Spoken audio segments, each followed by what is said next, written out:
இதோ பாருங்க சார், கிருஷ்ணமூர்த்திக்கு ஒரு பக்கம் காதே காணும். அவனை எப்படி விட்டா சரிப்படாது சார். இருக்கிறவனுங்களுக்கு நம்ம மேலே இருக்கிற பயம் போயிடும். அதுக்கு இல்லை சார், கொஞ்சம் தட்டி வைப்போம் தான் சொல்கிறேன். ஏற்கனவே தட்டினது போதாதா? செத்துக்கிட்டு போட போறான்யா. அவன் நம்மளை போட்டு தொல்லாமல் போனால் சரி. என்னையா புலம்புற? ஒன்றும் இல்லை சார், அப்நார்மலாக இருக்கான் சார். அவன் பண்ணுறதெல்லாம் பார்க்கும்போது வேற மாதிரி இருக்கு. வேற மாதிரிலாம் இல்லை, அப்படிதான். அவனை பற்றி ஃபுல்லாக விசாரிச்சிட்டேன். பையன் ஒரு மாதிரி தான்.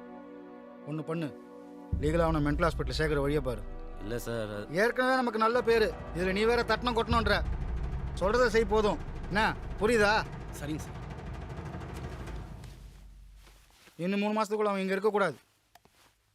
லீகலா